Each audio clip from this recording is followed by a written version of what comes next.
True love, asengba nungsiba haibasidi ishagi oidaba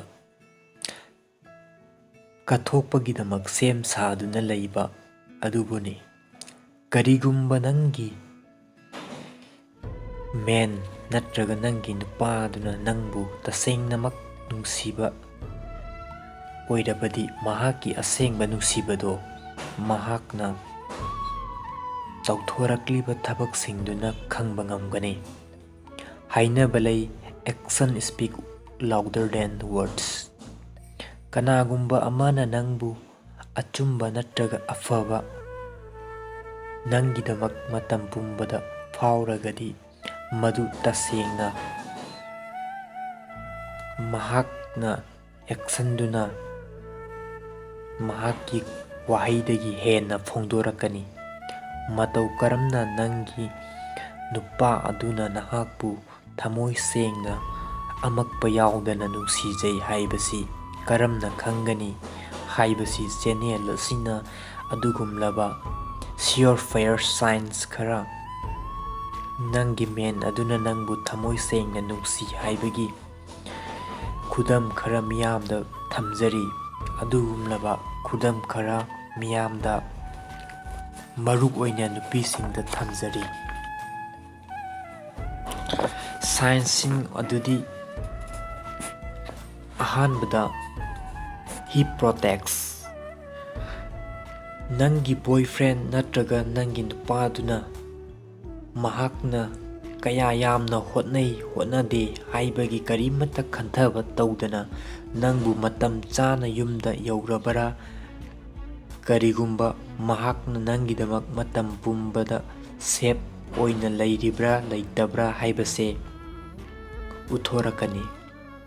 Mahakna nangidamak care yamna tawrakani. Masina haininglibase mahakna nangbu kaidawnungda mangondagi lapthokkiba natraga chatkiba pamde. Anisuba khudam, he respects. Mahakna nangbu thamoi sengna nungsiraba nangna nangi apamba phongdokpa natraga tawbada kaidawnungda nangi mayokta khak leiroi. Mahakna nangna nasagi oiba fireb laubada mahakna tasengna ikai khumnabigani.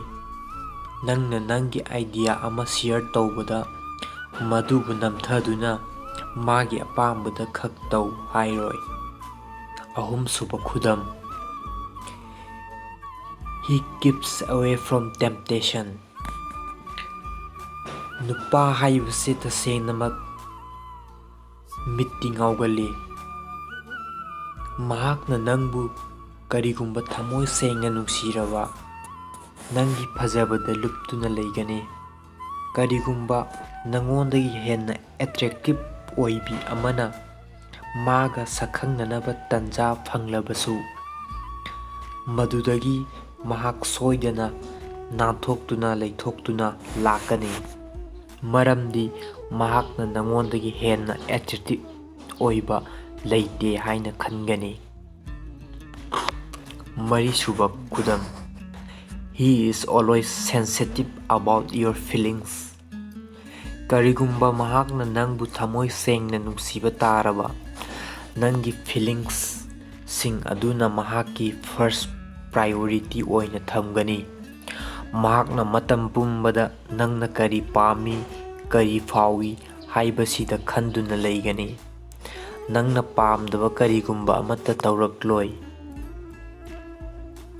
maduda masu chatnaba honarakani. Mahakna matam pumbada nangna nungairoidaba thabak tawdanaba honarakani. Mangasuba khudam, he is humble. Nungsibasina mabu masagi oijaba thadoktuna mahakki napalbu kaidawnungda sijinarakloi.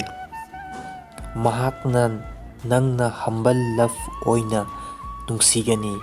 Masina maram oiraga mahakki ego kaidawnungda ꯎꯠꯊꯣꯛꯂꯛꯂꯣꯏ ꯀꯔꯤꯒꯨꯝꯕ ꯅꯕꯥꯅꯤ ꯈꯠꯅ ꯆꯩꯅꯕ ꯊꯣꯛꯂꯕ ꯃꯇꯝꯗ ꯐꯥꯎꯕ, ꯃꯔꯝꯗꯤ ꯃꯍꯥꯛꯀꯤ ꯑꯄꯥꯝꯕꯗꯣ ꯃꯗꯨꯗꯒꯤ ꯅꯪꯕꯨ ꯀꯥꯏꯅꯈꯤꯒꯗ꯭ꯔꯥ ꯅꯠꯇ꯭ꯔꯒ ꯂꯥꯞꯊꯣꯛꯈꯤꯒꯗ꯭ꯔꯥ ꯍꯥꯏꯕꯁꯤꯅ ꯍꯦꯟꯅ ꯃꯍꯥꯛꯅ ꯑꯀꯤꯕ ꯐꯥꯎꯏ꯫ ꯇꯔꯨꯛꯁꯨꯕꯗ, He encourages you to be your best.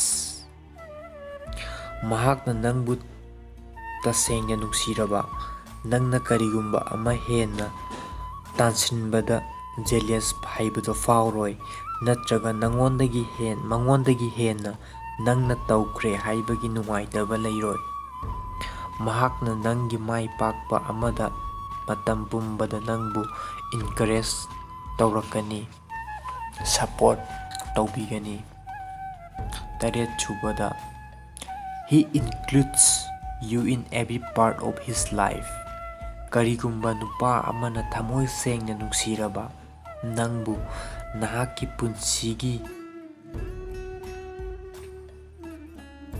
ꯄꯨꯟꯁꯤꯒ ꯄꯨꯟꯁꯤꯟꯕ ꯄꯥꯝꯒꯅꯤ꯫ ꯃꯍꯥꯛꯅ ꯅꯍꯥꯛꯄꯨ ꯃꯃꯥꯟꯅꯕꯁꯤꯡꯒꯤ ꯃꯃꯥꯡ ꯑꯃꯗꯤ ꯃꯥꯒꯤ ꯏꯃꯨꯡ ꯃꯅꯨꯡꯁꯤꯡꯗ ꯅꯪꯕꯨ ꯁꯛꯇꯥꯛꯄ ꯄꯥꯝꯒꯅꯤ꯫ ꯃꯍꯥꯛꯅ ꯃꯈꯣꯏꯅꯁꯨ ꯅꯪꯕꯨ ꯅꯨꯡꯁꯤꯕꯤꯕ ꯄꯥꯝꯒꯅꯤ ꯑꯃꯗꯤ ꯅꯪꯅꯁꯨ ꯃꯈꯣꯏꯕꯨ ꯅꯨꯡꯁꯤꯕꯤꯕ ꯄꯥꯝꯒꯅꯤ꯫ ꯅꯪꯕꯨ ꯃꯍꯥꯛꯀꯤ ꯑꯔꯨꯕ ꯊꯕꯛꯁꯤꯡꯗ ꯌꯥꯎꯍꯟꯅꯕ ꯄꯥꯝꯒꯅꯤ ꯑꯃꯁꯨꯡ ꯈꯣꯡꯊꯥꯡ ꯈꯨꯗꯤꯡ ꯅꯪꯕꯨ ꯌꯥꯎꯍꯟꯅꯤꯡꯒꯅꯤ꯫ ꯅꯤꯄꯥꯟꯁꯨꯕꯗ, It is not me, it is us.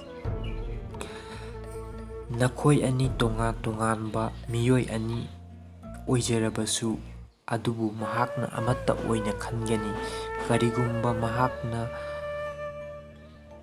ꯃꯐꯝ ꯑꯃꯗ ꯆꯠꯂꯕꯁꯨ ꯅꯪꯕꯨ ꯌꯥꯎꯍꯟꯅꯤꯡꯒꯅꯤ꯫ ꯃꯁꯤꯗ ꯑꯩꯒꯤ ꯄꯨꯟꯁꯤ ꯍꯥꯏꯔꯛꯂꯔꯣꯏ, ꯑꯩꯈꯣꯏꯒꯤ ꯄꯨꯟꯁꯤ ꯍꯥꯏꯔꯛꯀꯅꯤ꯫ ꯑꯩꯈꯣꯏꯒꯤ ꯃꯥꯏꯄꯥꯛꯄ, ꯑꯩꯈꯣꯏꯒꯤ ꯄꯟꯊꯨꯡ, ꯑꯩꯈꯣꯏꯒꯤ ꯐꯤꯔꯦꯞ ꯑꯁꯨꯝꯅ ꯍꯥꯏꯔꯛꯀꯅꯤ꯫ ꯃꯥꯄꯟꯁꯨꯕ, He understands you.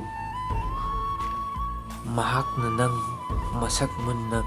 ꯅꯪꯕꯨ ꯃꯁꯛ ꯃꯨꯟꯅ ꯈꯪꯕꯤꯒꯅꯤ꯫ ꯅꯪꯅ ꯋꯥꯍꯩ ꯑꯃꯠꯇ ꯉꯥꯡꯗ꯭ꯔꯕꯁꯨ ꯅꯪꯒꯤ ꯃꯥꯏꯊꯣꯡ, ꯅꯪꯒꯤ ꯃꯤꯠꯌꯦꯡ, ꯅꯪꯒꯤ ꯃꯑꯣꯡꯅ ꯃꯍꯥꯛꯅ ꯅꯍꯥꯛꯅ ꯀꯔꯤ ꯄꯥꯝꯂꯤ ꯍꯥꯏꯕꯁꯦ ꯃꯍꯥꯛꯅ ꯇꯁꯦꯡꯅ ꯈꯪꯕ ꯉꯝꯒꯅꯤ꯫